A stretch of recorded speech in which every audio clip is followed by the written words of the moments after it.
Selamat malam jemaat yang dikasihi oleh Tuhan kita Yesus Kristus. Apa kabarnya pada malam hari ini? Puji Tuhan karena kita masih mempunyai kesempatan untuk mendengarkan kebenaran firman Tuhan pada malam hari ini.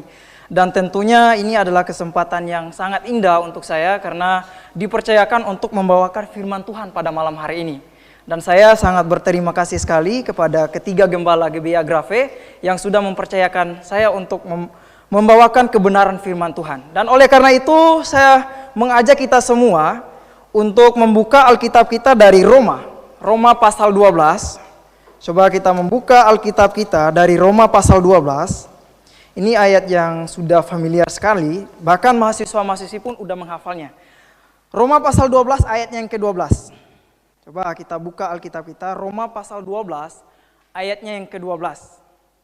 Kalau semuanya sudah menemukannya, kita akan membacakannya secara bersama-sama dalam hitungan yang ketiga. 1, 2, 3. Bersukacitalah dalam pengharapan, sabarlah dalam kesesakan, dan bertekunlah dalam doa. Kita berdoa. Bapa di surga, kami sangat mengucap syukur Tuhan. Pada malam hari ini kami berkumpul bersama untuk mendengarkan kebenaran firman-Mu, bahkan nanti Tuhan kami akan menyampaikan segala pergumulan doa kami. Dan oleh karena itu kami mohon Tuhan, Engkau pimpin kami, berikan kami hikmat, supaya kami dapat memahami kebenaran firman-Mu dengan baik pada malam hari ini. Bapa di surga, inilah doa kami. Di dalam nama Tuhan Yesus kami telah berdoa dan mengucap syukur. Amin. Bapak Ibu yang terkasih dalam nama Tuhan kita Yesus Kristus, kita akan mempelajari dari Roma pasal 12 ayatnya yang ke-12. Dan ini adalah ayat yang sangat penting bagi kehidupan kita orang Kristen. Ayat yang sangat penting bagi kehidupan kita orang Kristen. Karena kenapa? Karena di sini banyak hal yang harus kita lihat nantinya. Banyak hal yang harus kita lihat. Karena kita lihat dunia ini adalah dunia yang sangat jahat. Dunia ini adalah dunia yang penuh dengan dosa.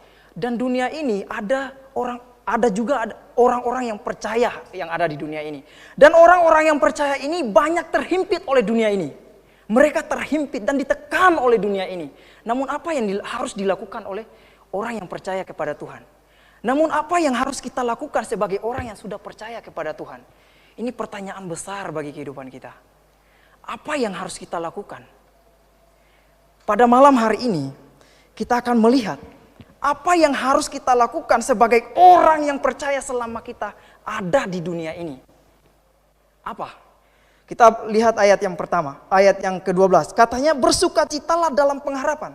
Jadi poin yang pertama yang saya ingin bagikan kepada kita adalah bersukacitalah dalam pengharapan. Bapak Ibu yang dikasihi oleh Tuhan, bersukacita ini adalah ekspresi hati yang sangat gembira, sangat senang. Yang muncul dari kehidupan seseorang. Entah dia mendapatkan suatu pekerjaan yang sangat indah, dia bersukacita.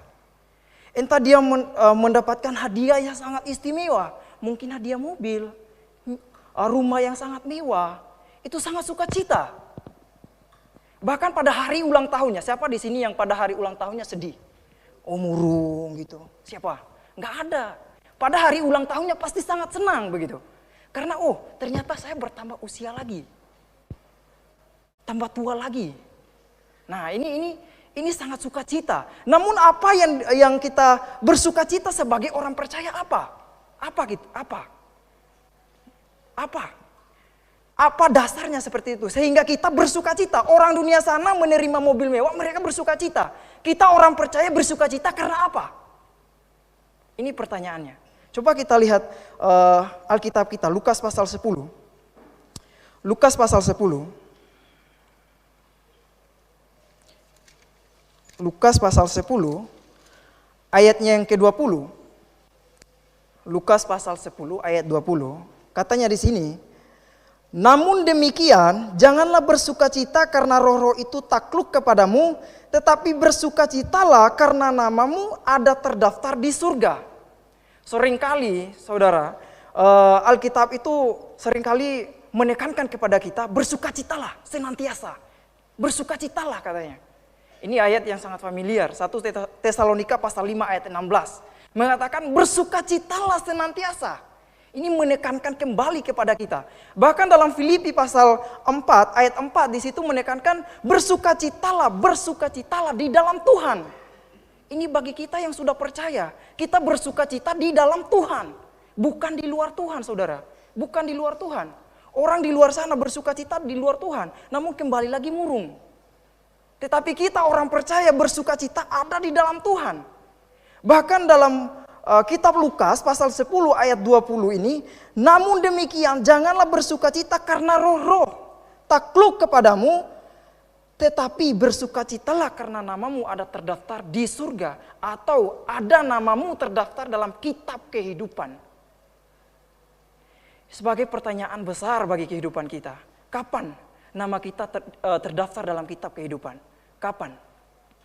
Kapan? Apakah saat kita masih berdosa? Kapan nama kita terdaftar dalam kitab kehidupan? Kalau kita lihat dalam Alkitab, semua orang di dunia ini tidak ada satupun yang tidak berdosa. Semua keturunan Adam semuanya berdosa. Itu tandanya kita semua, nama kita semua yang berdosa ini tidak terdaftar dalam kitab di surga. Karena kita adalah orang berdosa. Mana mungkin orang yang berdosa ini ada dalam kitab kehidupan itu? Dalam kitab di surga mana mungkin? Kalau ada namanya dalam kitab kehidupan sudah di surga, untuk apa dia ada di dunia ini lagi begitu? Dia kan orang yang sudah tercatat namanya di surga.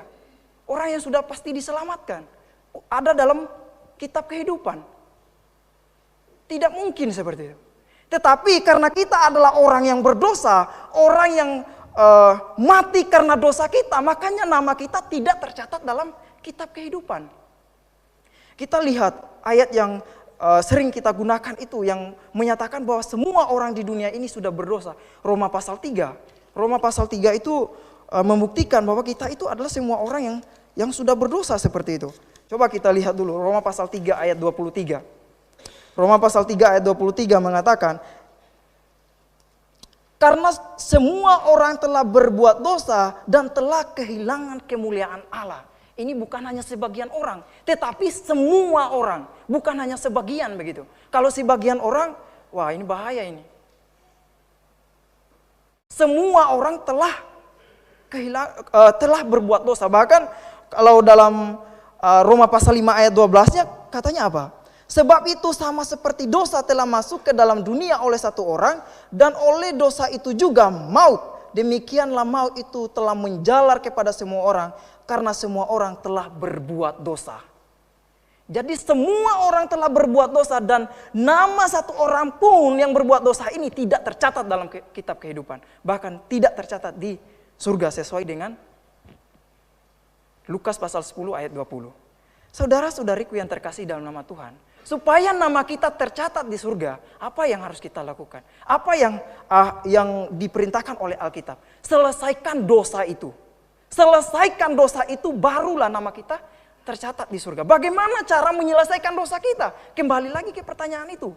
Bagaimana caranya menyelesaikan dosa kita supaya ada nama kita terdaftar di surga? Menyelesaikan dosa itu. Mengakui diri orang berdosa kepada Tuhan. Kita mengakui bahwa Yesus Kristus telah mati menanggung segala dosa kita.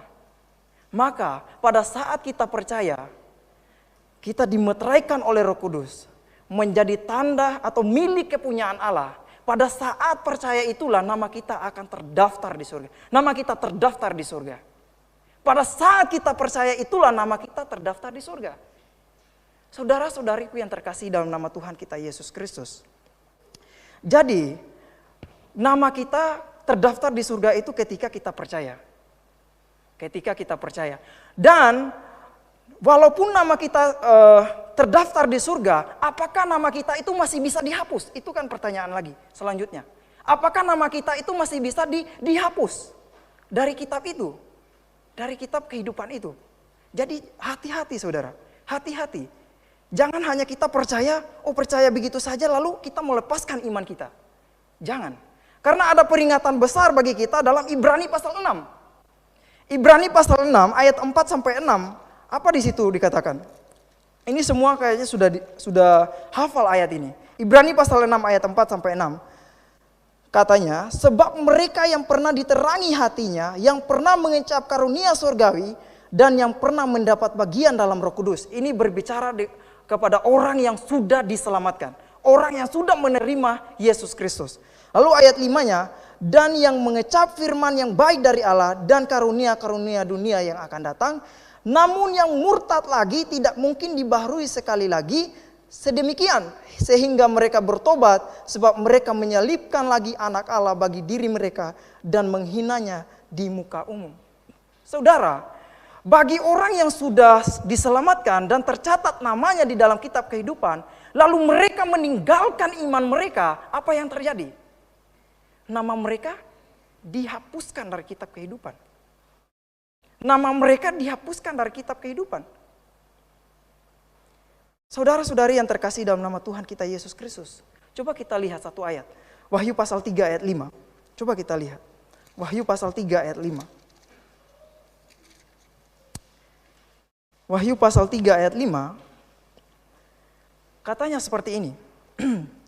Barang siapa menang, ia akan dikenakan pakaian putih yang demikian. Oh, ini siapa yang berpegang teguh kepada imannya, dia akan dikenakan pakaian putih. Berarti tidak sia-sia dia jadi percaya, jadi orang percaya. Tidak sia-sia dia percaya Yesus Kristus. Lalu selanjutnya, aku tidak akan menghapus namanya dari kitab kehidupan, melainkan aku akan mengaku namanya di hadapan Bapakku dan di hadapan para malaikat. Akan diakui namanya di hadapan Bapa dan di hadapan para malaikat. Bagi siapa ini? Bagi orang yang menang. Bagi orang yang berpegang teguh kepada imannya. Bagi orang yang tidak melepaskan imannya. Namanya akan diakui seperti itu. Lalu bagi orang yang tidak mengakui, bagi orang yang melepaskan imannya, apa yang terjadi? Malang sekali nasibnya seperti itu. Dia melepaskan imannya sendiri. Inilah yang namanya murtad tadi dalam Ibrani pasal 6. Inilah yang namanya murtad. Jadi orang yang murtad ini tidak mungkin dibaharui kembali lagi. Tidak mungkin. Orang yang murtad ini akan dihapuskan namanya dari kitab kehidupan. Saudara-saudariku yang terkasih dalam nama Tuhan. Dalam Mazmur pasal 69. Dalam Mazmur pasal 69 mengatakan demikian. Mazmur pasal 69 ayat ke-29. Biarlah mereka dihapuskan dari kitab kehidupan, janganlah mereka tercatat bersama-sama dengan orang-orang yang benar. Biarlah mereka dihapuskan dari kitab kehidupan, janganlah nama mereka tercatat dalam kitab kehidupan itu. Saudara, ada indikasi yang sangat besar yang harus kita perhatikan. Bahwa kita harus berpegang teguh kepada iman kita. Kita harus percaya sampai maut itu menjemput kita seperti itu. Sampai akhir hidup kita. Jangan kita lepaskan iman kita. Saudara-saudariku yang terkasih dalam nama Tuhan kita Yesus Kristus. Lalu bagaimana dengan orang yang tidak percaya? Orang yang tidak percaya bagaimana? Apakah nama mereka juga tercatat dalam kitab kehidupan? Tadi saya katakan, orang yang tercatat namanya dalam kitab kehidupan adalah orang yang percaya kepada Tuhan. Orang yang sudah percaya kepada Yesus Kristus. Merekalah yang tercatat namanya dalam kitab kehidupan. Lalu orang yang tidak percaya bagaimana? Orang yang tidak percaya memang tidak akan dicatat dalam kitab kehidupan namanya. Karena mereka memilih untuk tidak percaya. Orang yang tidak percaya itu tidak akan dicatat dalam kitab kehidupan. Coba kita lihat Wahyu pasal 17. Wahyu pasal 17. Ayat 8. Ini juga ayat yang sering dipakai oleh kelompok Calvinisme. Ini Wahyu pasal 17 ayat 8. Di sini mengatakan, adapun binatang yang telah kulihat itu telah ada, namun tidak ada.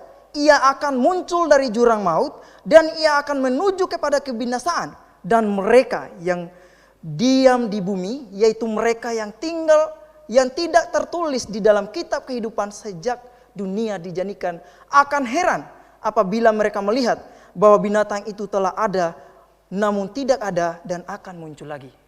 Saudara-saudari yang terkasih dalam nama Tuhan, ternyata orang yang sama sekali tidak pernah percaya memang tidak pernah dicatatkan dalam kitab kehidupan. Orang yang tidak pernah sama sekali percaya kepada Yesus Kristus sebagai juru selamat, dan tidak pernah menyelesaikan dosanya, tidak mengakui diri orang berdosa, ini memang tidak pernah dicatatkan namanya dalam kitab kehidupan. Bapak Ibu yang terkasih dalam nama Tuhan kita Yesus Kristus, sukacita kita yang sangat besar adalah ketika nama kita tercatat dalam kitab kehidupan, ketika kita percaya. Namun banyak konsep yang salah menggunakan ayat ini. Bahkan ada yang mengatakan semua orang yang pernah hidup di dunia ini namanya sudah tercatat di dalam kitab kehidupan. Ada yang bilang, oh semua orang yang telah hidup di dalam dunia ini namanya sudah tercatat di dalam kitab kehidupan. Sudah tercatat. Katanya kalau mereka mati, kalau mereka tidak percaya dan mereka mati, nama mereka akan dihapus. Kalau mereka percaya dan mati, nama mereka tidak akan dihapus katanya. Wah, ini tidak spesial sekali namanya gitu. Tidak spesial sekali. Oh, udah dicatatkan. Tidak spesial lagi bagi kita. Padahal buku nyanyian kita mengatakan ada nama baru dalam surga. Ini spesial nih, spesial sekali. Namun kalau sudah tercatat semua nama orang di dunia ini, baik yang sudah berdosa, baik yang ini, oh ternyata ini bertentangan juga dengan ayat yang baru kita baca. Wahyu pasal 17 ayat 8. Ternyata ada nama yang tidak tercatat, mereka yang tidak percaya itu. Jadi konsep bahwa nama manusia semuanya sudah tercatat dalam kitab kehidupan yang hidup di dunia ini adalah konsep yang salah, yang tidak bisa dibenarkan. Ini adalah konsep yang salah. Karena Alkitab membuktikan bahwa ada orang yang memang tidak pernah dicatat dalam kitab kehidupan. Saudara-saudari yang terkasih dalam nama Tuhan kita Yesus Kristus, ini kita harus memahami bagaimana nama kita dituliskan dalam kitab kehidupan. Jangan sampai kita mengangkat konsep mereka yang mengatakan semua nama kita sudah ditulis dalam kitab kehidupan. Bapak Ibu yang terkasih dalam nama Tuhan kita Yesus Kristus. Namun ada satu lagi yang sangat spesial katanya. Nama orang yang telah dipilih oleh Tuhan sudah dicatat sejak kekekalan. Dengan menggunakan ayat yang ini.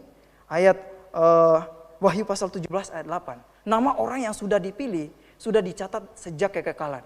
Dan nama orang yang tidak dipilih sudah dicatat sejak kekekalan. Atau minesta terhingga. Sejak kapan begitu? Sejak kapan mereka membalikan ayat yang Wahyu pasal 17 ayat 8. Oh, orang yang tidak percaya aja sudah ada yang dicatat. Begitu juga lah dengan orang yang sudah percaya inilah. Udah dipilih ini. Makanya mereka mempunyai konsep bahwa orang yang dipilih ini sudah dicatatkan namanya di surga. Namun kalau kita bertanya, apakah kamu adalah salah satu orang yang dipilih itu? Apakah nama kamu sudah ada terdaftar dalam kitab kehidupan? Maka mereka akan menjawab, tidak tahu. Tidak tahu.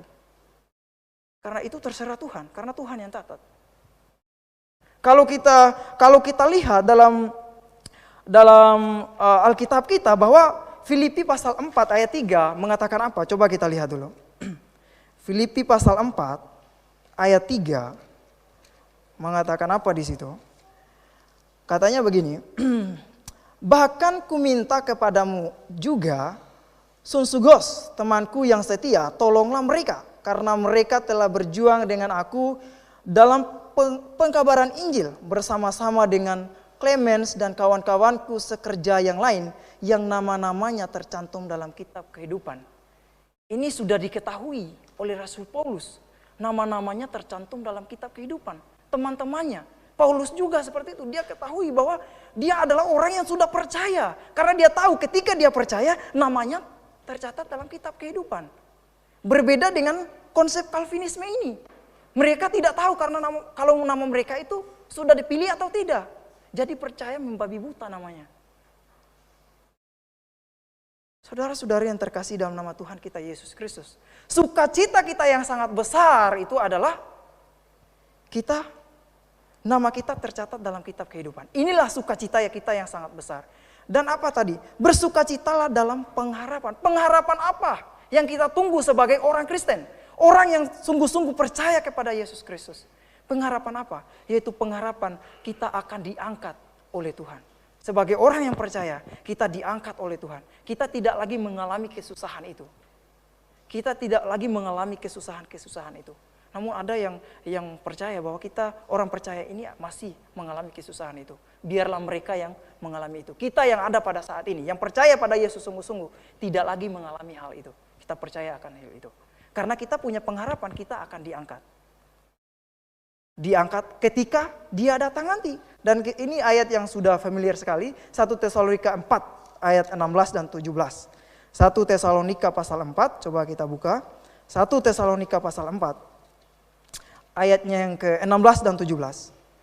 Dia mengatakan, sebab pada waktu tanda diberi, yaitu pada waktu penghulu malaikat berseru dan sangkakala Allah berbunyi, maka Tuhan sendiri akan turun dari surga, dan mereka yang mati dalam Kristus akan lebih dahulu bangkit.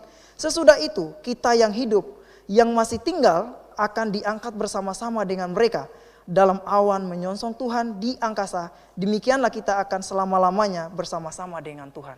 Ini pengharapan kita yang sangat besar, saudara. Ini pengharapan kita yang sangat besar, bahwa kita akan diangkat. Kita tidak lagi mengalami masa kesusahan itu, tribulasi itu. Kita tidak lagi mengalami hal itu. Inilah yang kita tunggu-tunggu. Inilah pengharapan kita akan selanjutnya. Bapak Ibu yang terkasih dalam nama Tuhan kita Yesus Kristus, sukacita kita yang sangat besar bukanlah mendapatkan hadiah istimewa, bukanlah mendapatkan mobil mewah, bukanlah mendapatkan pekerjaan yang sangat indah, bukanlah mendapatkan rumah yang sangat mewah, tetapi sukacita yang sangat besar bagi kita adalah nama kita tercatat dalam kitab kehidupan, nama kita tertulis di surga. Inilah yang menjadi sukacita kita pada malam hari ini. Bapak Ibu yang terkasih dalam nama Tuhan, dan pengharapan kita adalah diangkat oleh Bapa seperti itu. Kita diangkat bersama-sama. Baik yang sudah mati, yang ada di dalam Kristus, baik yang masih hidup. Bapak Ibu yang terkasih dalam nama Tuhan kita Yesus Kristus, inilah poin pertama kita pada malam hari ini. Coba kita lihat lagi poin kedua kita. Di ayat yang sama dalam Roma pasal 12. Ayatnya yang ke-12, di situ mengatakan, sabarlah dalam kesesakan. Kita sudah melihat, bersukacitalah dalam pengharapan, sabarlah dalam kesesakan. Seperti yang saya katakan tadi bahwa di dunia ini adalah dunia yang jahat. Dunia ini dunia yang berisikan orang-orang berdosa. Dunia ini berisikan manusia-manusia yang bejat seperti itu. Orang percaya hidup dalam golongan-golongan orang ini, tapi mereka berusaha untuk tidak hidup seperti orang fasik di dunia ini. Tetapi orang percaya hidup yang saleh di hadapan Tuhan, hidup yang benar di hadapan Tuhan. Namun orang percaya ini pasti banyak tekanan dari berbagai pihak. Banyak tekanan, saudara. Banyak tekanan, bukan hanya dari tekanan, kalau kita yang sekarang ini kuliah di sini, kita ditekan oleh keluarga. Keluarga kita belum percaya, kita sudah percaya kepada Tuhan. Kita berusaha untuk memenangkan keluarga kita, namun mereka tidak mau mengikuti kita. Kita ditekan bagaimana kita harus memenangkan mereka. Bahkan ada dari pihak lain, pihak luar menekan, pengajaran ini tidak baik seperti itu. Kita ditekan dari berbagai macam pihak. Karena iblis bekerja untuk melawan orang-orang yang benar ini. Karena mereka tidak mau banyak orang yang sudah diselamatkan, yang akan diselamatkan seperti itu. Mereka ingin orang-orang yang ada di dunia ini ikut mereka semua. Padahal kita mau bahwa orang yang belum diselamatkan, mereka harus diselamatkan. Dan katanya sabarlah dalam kesesakan. Ya, kita harus bersabar. Kejahatan yang dilakukan oleh orang-orang yang ada di dunia ini, Tuhan pasti akan membalasnya. Tuhan pasti akan membalasnya. Kita hanya butuh bersandar kepada Tuhan. Kita hanya butuh percaya sepenuhnya kepada Tuhan. Serahkan kepada Tuhan. Karena Tuhanlah yang akan membalas itu semua. Coba kita lihat 2 Petrus pasal 2 ayat 9. Apa kata Tuhan di situ? 2 Petrus pasal 2. 2 Petrus pasal 2.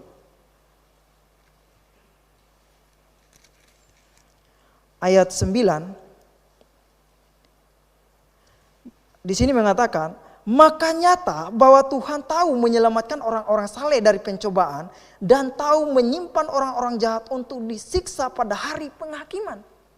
Saudara, Tuhan tahu menolong orang-orang saleh dari berbagai tekanan, dari berbagai kesesakan, Dari berbagai kejahatan dunia ini, Tuhan tahu menolongnya.